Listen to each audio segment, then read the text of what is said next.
우리를 새롭게 하셔서 이 자리에 나오게 하시니 감사합니다. 하나님의 사랑받은 자 우리들 오늘도 주의 피로 씻어 새롭게 된 몸임을 기억하며 살아가게 도와주시옵소서. 특별히 하나님 이 새벽마다 주의 말씀 앞에 나왔습니다. 하나님 사랑하는 주의 자녀들 말씀에 귀 기울이게 하시고 이 말씀의 순종함을 통하여 우리의 삶이 변화되는 놀라운 은혜가 우리 가운데 임하게 하여 주시옵소서. 하나님 특별히 제자훈련이 진행되고 있습니다. 또 1:1 양육이 진행되고 있습니다. 이 과정을 통하여서 우리의 삶 가운데 변화되게 하여 주시고 우리의 모습을 통하여 예수님 닮은 제자들로 살아갈 수 있도록 하나님 은혜 더하여 주시옵소서. 아버지 우리의 부족함을 마주할 때마다 우리의 연약함을 마주할 때마다 하나님 낙심하며 넘어지는 것이 아니라 우리 안에 계신 주님을 바라보게 하시고 우리에게 힘 주시며 우리에게 변화를 주시는 그 성령의 인도함을 받는 우리 모두 되게 도와주시옵소서. 특별히 세우신 담임 목사님을 위하여 기도합니다. 날마다 성령 충만하게 하시고 영육간에 강건하게 하셔서 하나님께서 주시는 그 힘으로 맡겨주신 영혼들을 잘 양육하게 도와주시옵소서. 우리의 다음 세대를 위하여 기도합니다. 하나님 날마다 혼탁하여진 이 세대 가운데 하나님 우리 자녀들이 바로 섬을 통하여 하나님 우리 자녀들로 통하여 하나님 많은 자들이 이 자리로 나오게 도와주시옵소서. 우리 자녀 한 사람 한 사람을 통하여서 믿음의 자녀로 세우시고 이들을 통하여 믿지 않는 자녀들이 돌이킴 받고 구원받는 주의 백성으로 살아가게 도와주시옵소서. 아버지 이 새벽에 함께 나왔사오니 주께서 우리 사랑하는 자녀들 한 사람 한 사람 붙잡아 주시고 하나님 이들 가운데 놀라운 변화가 일어나게 도와주시옵소서. 천사 찬양대의 찬양을 기쁘게 받아주시고 날마다 삶의 찬양을 드리는 하나님 귀한 찬양대 되게 도와주시옵소서. 이 시간도 주께서 함께 하실 것을 믿고 의지하며 살아계신 우리 구주 예수 그리스도 이름으로 기도드렸습니다. 아멘. 오늘 하나님께서 우리에게 주시는 말씀은 히브리서 10장 1절에서 18절까지 말씀입니다. 히브리서 10장 1절에서 18절까지 말씀, 신약성경 363쪽입니다. 우리 다 찾으셨으면 한 절씩 교독하도록 하겠습니다. 율법은 장차 올 좋은 일의 그림자일 뿐이요 참 형상이 아니므로 해마다 늘 드리는 같은 제사로는 나오는 자들을 언제나 온전하게 할 수 없느니라. 그렇지 아니하면 섬기는 자들이 단번에 정결하게 되어 다시 죄를 깨닫는 일이 없으리니 어찌 제사 드리는 일을 그치지 아니하였으리요. 그러나 이 제사들에는 해마다 죄를 기억하게 하는 것이 있나니 이는 황소와 염소의 피가 능히 죄를 없이 하지 못함이라. 그러므로 주께서 세상에 임하실 때에 이르시되 하나님이 제사와 예물을 원하지 아니하시고 오직 나를 위하여 한 몸을 예비하셨도다. 번제와 속죄제는 기뻐하지 아니하시나니 이에 내가 말하기를 하나님이여 보시옵소서. 두루마리 책에 나를 가리켜 기록된 것과 같이 하나님의 뜻을 행하러 왔나이다 하셨느니라.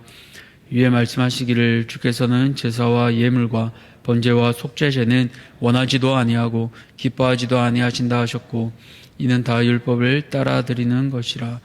그 후에 말씀하시기를 보시옵소서. 내가 하나님의 뜻을 행하러 왔나이다 하셨으니 그 첫째 것을 폐하심은 둘째 것을 세우려 하심이라. 이 뜻을 따라 예수 그리스도의 몸을 단번에 들이심으로 말미암아 우리가 거룩함을 얻었노라. 제사장마다 매일 서서 섬기며 자주 같은 제사를 드리되 이 제사는 언제나 죄를 얻게 하지 못하거니와 오직 그리스도는 죄를 위하여 한 영원한 제사를 드리시고 하나님 우편에 앉으사 그 후에 자기 원수들을 자기 발등상이 되게 하실 때까지 기다리시나니 그가 거룩하게 된 자들을 한 번의 제사로 영원히 온전하게 하셨느니라. 또한 성령이 우리에게 증언하시되 주께서 이르시되 그날 후로는 그들과 맺을 언약이 이것이라 하시고 내 법을 그들의 마음에 두고 그들의 생각에 기록하리라 하신 후에 또 그들의 죄와 그들의 불법을 내가 다시 기억하지 아니하리라 하셨으니 함께 읽겠습니다. 이것들을 사하셨은즉 다시 죄를 위하여 제사 드릴 것이 없느니라. 아멘. 이 시간 불완전한 우리 완전케 하시는 예수님, 불완전한 우리 완전케 하시는 예수님이란 제목으로 말씀을 함께 나누고자 합니다. 어릴 적 보았던 디즈니 만화 중에 참 감명 깊은 만화가 있었습니다. 그것은 바로 잘 아시는 신데렐라입니다. 다들 노래 아시지요? 신데렐라는 어려서 부모님을 잃고 계모 언니들에게 눈총을 받았더래요. 잘 아는 노래입니다. 이처럼 미움받으면서 신데렐라는 살았는데요. 그녀에게 어느 날 소식이 들려옵니다. 왕자님이 이 마을에 사는 모든 여자들을 무도회에 초대한 것입니다. 그러나 계모는 신데렐라가 무도회에 가지 못하도록 그녀의 옷을 찢어버리고 또 집안일을 시킵니다. 그렇게 신데렐라는 울고 있는데 요정이 나타나서 신데렐라를 변화시켜주죠. 마법 지팡이로 호박을 이렇게 터치하니까 황금마차로 변화가 되고 쥐가 마부가 됩니다. 또 옷도 이렇게 지팡이를 대니까 화려한 드레스로 바뀝니다. 이 장면이 어릴 적인데 참 놀랍게 생생하게 다가왔던 것 같아요. 와, 한번 요정이 이렇게 마법을 부려주니까 옷이 변하는구나. 이렇게 한 번에 터치로 변화가 되는구나. 그런데 여기에는 한 가지 함정이 있습니다. 바로 아시는 것처럼 시간 제한이 있는 것입니다. 어떻게 됩니까? 바로 요정이 이렇게 해주지만 12시 전까지 꼭 돌아오라고 하잖아요. 12시가 지나면 마법이 풀리기 때문입니다. 그러면 이 신데렐라가 가졌던 그 모든 화려함들이 헛수고가 되고 다시 이전으로 돌아오게 됩니다. 왜냐하면 완전한 것이 아니라 불완전하기 때문입니다. 이처럼 완전하지 않은 그 불완전함 때문에 신데렐라는 계속해서 시간을 보고 불완전함 가운데 살아가는 것을 볼 수 있습니다. 이처럼 완전하지 않은 것은 불완전하다는 사실을 우리가 알 수 있는데요. 초대교회 이 히브리서 쓰신 자들도요, 이런 불완전한 가운데 살았기 때문에 마음이 많이 힘들었던 것 같습니다. 우리가 이 새벽에 함께 묵상하고 있는 이 히브리서는요, 고난과 시험, 또 배교의 유혹 가운데 살고 있던 1세기 유대인 기독교 신자들을 향한 권면의 책입니다. 오늘 2024년을 살아가는 우리에게는 너무나 먼 옛날인데요. 우리에겐 특별한 박해와 또 핍박이 없습니다. 그러나 그 시대에 살았던 초대교회 신자들은요, 특별히 유대인 기독교 신자들에게는 예수를 믿는 삶이 신데렐라의 계모와 언니들과는 결코 비교할 수 없는 더 큰 박해와 핍박의 삶이었습니다. 그렇기 때문에 아직 예수님은 오지 않으시고 차라리 이전 유대교로 돌아갈까 하는 분들이 많았던 것 같아요. 그런 유대인들을 상대로 히브리서 기자는 이 편지를 통해서 예수님께서 우리의 영원한 구원자 되시고 또 삶의 모델이 된다는 그 사실을 강조하면서 중요한 질문을 독자들에게 반복적으로 얘기하고 있습니다. 그 질문은 이것인데요. 예수 그리스도는 어떤 분이시고 그 예수 그리스도를 믿는 신자들에게는 어떤 의미를 지니고 있는가 하는 겁니다. 이 의미를 생각하면서 오늘 본문을 함께 읽으면 좋겠습니다. 예수님은 어떤 분이시며 예수님을 믿는 성도들에게는 어떤 의미가 있는가? 그 답은 무엇일까요? 먼저 예수님은 어떤 분이십니까? 예수님께서는 하나님의 아들이시며 하나님의 뜻을 우리에게 나타내셨습니다. 더 나아가 대제사장으로서 완전한 순종과 고난과 희생을 통해서 우리를 위한 그 대제사장의 직무를 순종으로 감당하셨습니다. 그렇게 오늘 히브리서 기자는 계속해서 대제사장이신 예수님과 율법을 설명합니다. 이 서신을 받는 히브리 독자들은 율법에 정통하고 제사제도를 잘 알고 있습니다. 그렇게 히브리 기자는 그들에게 친숙한 구약의 율법과 제사제도를 예수님과 대비함으로 예수님의 탁월하심, 더 뛰어나심을 말하고 있습니다. 1절부터 4절까지는 율법에 관한 내용인데요. 이 율법의 특징은 무엇입니까? 바로 옛 언약과 관련이 있습니다. 옛 언약은 시내산에서 하나님과 모세가 또 이스라엘 백성이 체결한 언약입니다. 하나님께서는 그분의 사랑하는 자녀들을 열재앙을 통해 바로를 물리치고 또 홍해를 가로지르게 하심으로 출애굽하게 하셨습니다. 그리고 그들은 시내산에서 하나님과 언약을 맺게 됩니다. 이것이 우리가 잘 알고 있는 시내산 언약, 즉 옛 언약입니다. 그러나 이 언약의 특징이 있는데요. 그것은 바로 불완전함입니다. 이 옛 언약의 중심에는 율법이 있습니다. 이스라엘 백성들은 하나님이 주신 율법을 통해 하나님 말씀에 순종하기로 했습니다. 그런데 그 결과가 어떠했습니까? 성도님들께서 알고 계신 것처럼 이스라엘 백성들은 날마다 불순종하고 넘어질 수밖에 없었습니다. 이처럼 연약한 그들은 결코 율법을 지킬 수 없었습니다. 그래서 하나님께서는 그들의 죄를 용서하시기 위해 제사 제도를 주셨습니다. 그러나 그 제사 제도에도 한계가 있습니다. 그들의 죄를 온전히 없애줄 수는 없었습니다. 왜냐하면 율법을 완전케 하시는 예수님이 아닌 율법은 그분의 그림자이기 때문입니다. 오늘 본문이 그래서 이렇게 얘기하고 있습니다. 율법은 장차 올 좋은 일의 그림자일 뿐이요 참 형상이 아니므로 해마다 늘 드리는 같은 제사로는 나아오는 자들을 언제나 온전하게 할 수 없느니라. 용서는 하시지만 그들 안에 있는 죄가 완전히 사라지지는 않습니다. 비록 제사를 드리지만 완전히 정결하지 못해서 그들은 다시 죄를 짓고 또 짓고 매해마다 대속죄일을 맞이해야만 했습니다.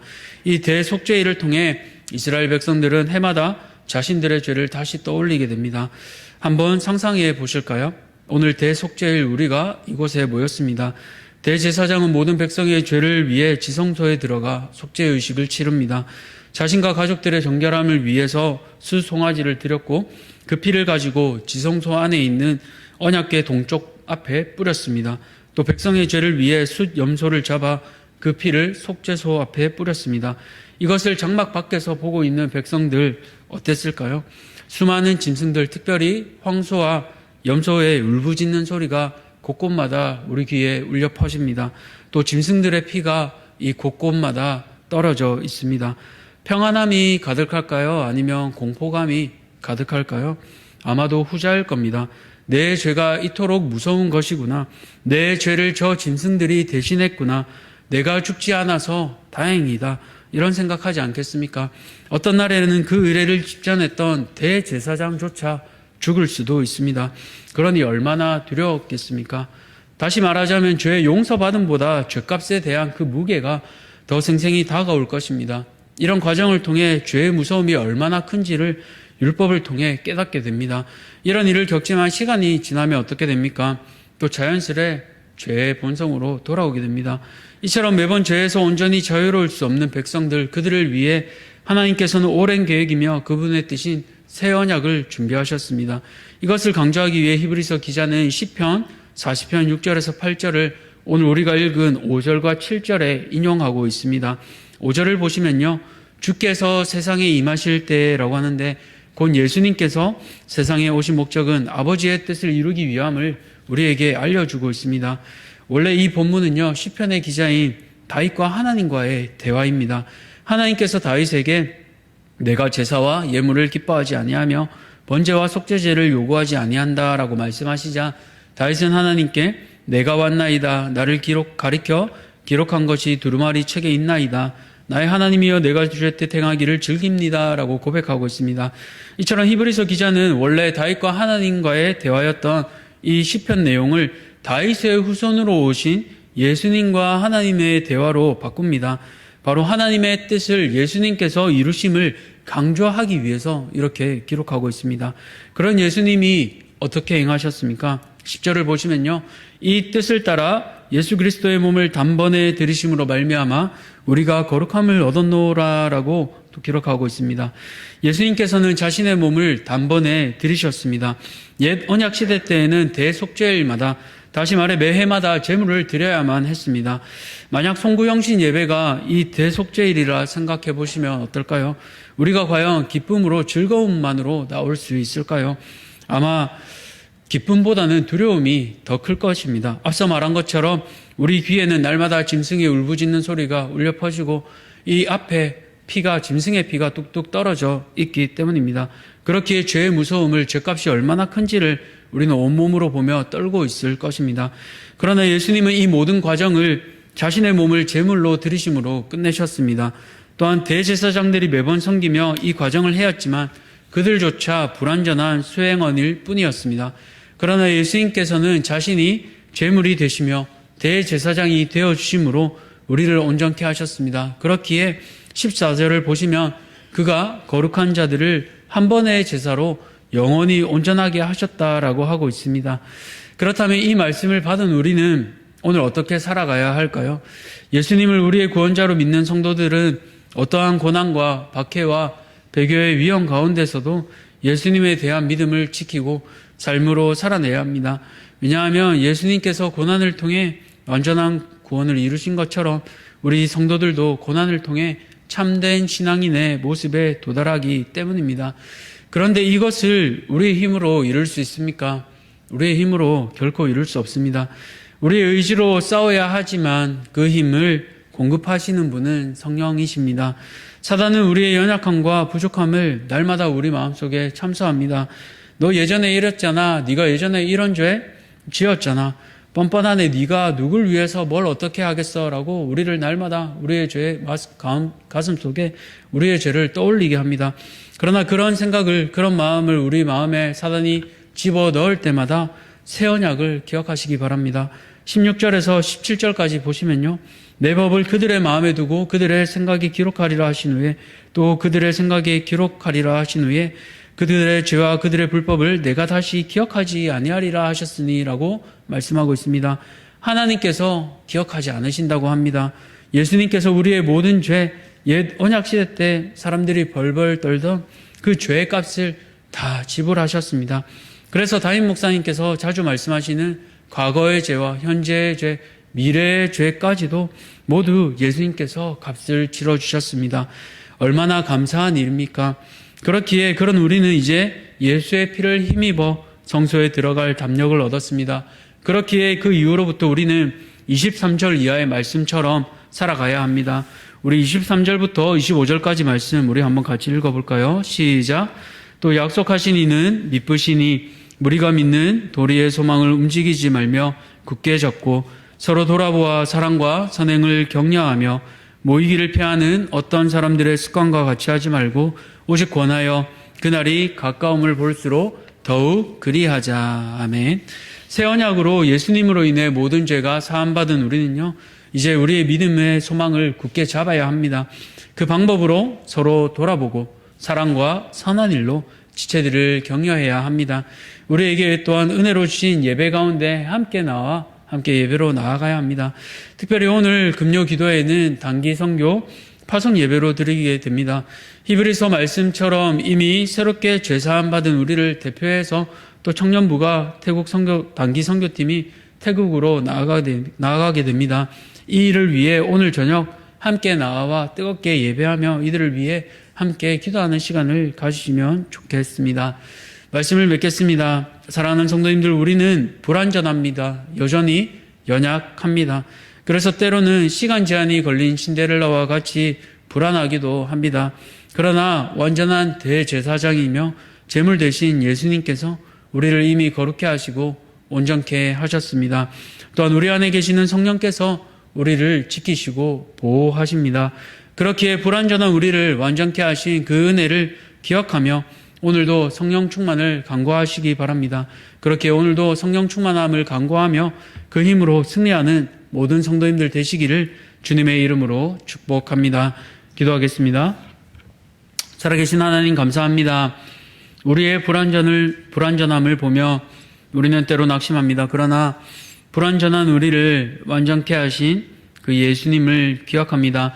자신을 제물로 내어주시며 또한 대제사장이 되어주셔서 친히 우리를 온전케 하시는 그 힘을 기억합니다.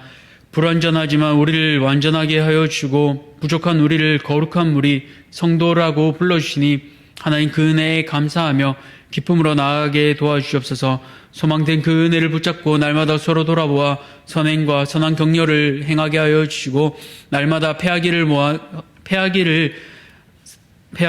하는 어떤 습관들과 같이 그런 사람들과 같이 살아가지 않게 하시고 날마다 거룩한 소망으로 함께 모이는 우리 거룩한 주의 자녀들 모두 되게 도와주시옵소서. 오늘 특별히 금요기도에는 우리 태국 단기 선교팀을 위해 파송 예배로 드리게 됩니다.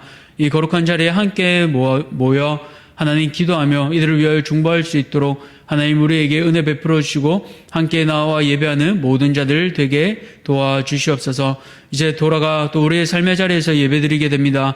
불완전하지만 우리를 온전케 하심을 기억하며 불완전한 우리 가족과 가정과 또 우리의 삶의 터전에서 불완전한 지체를 함께 긍휼히 여기며 살아가는 모든 성도들 될 수 있도록 은혜 더하여 주시옵소서. 모든 것들 감사드리며 살아계신 우리 구주 예수 그리스도 이름으로 기도드렸습니다. 아멘. 하늘에 계신 우리 아버지여, 이름이 거룩히 여김을 받으시오며 나라가 임하시오며 뜻이 하늘에서 이루어진 것 같이 땅에서도 이루어지이다. 오늘 우리에게 일용할 양식을 주셨고 우리가 우리에게 죄 지은 자를 사하여 준 것 같이 우리 죄를 사하여 주셨고 우리를 시험에 들게 하지 마시옵고 다만 악에서 구하시옵소서.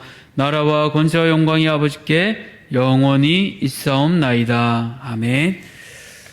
오늘은 스리랑카 오키철 선교사님을 위해 함께 기도하겠습니다. 첫 번째로는 베루월라 또 칼루타라의 가정교회가 더욱 담대히 복음사역 감당하도록 기도해 주시고요. 맷담브라에 건축된 교회가 영적 출수센터가 되도록, 또 한국에 와 있는 외국인 노동자들이 회심하여 믿음으로 변화될 수 있도록 함께 기도해 주시기 바랍니다. 베루윌라 칼루타라 가정교회가 복음사역 감당할 수 있도록, 맷담브라에 건축된 교회가 영적 출수센터가 되도록, 또 한국에 와 있는 외국인 노동자들이 회심하여 믿음으로 변화되도록 스리랑카 오키철 선교사님을 위해 기도하시고, 또 개인의 기도 제목을 가지고 기도의 자리로 함께 나아가겠습니다. 기도하시겠습니다.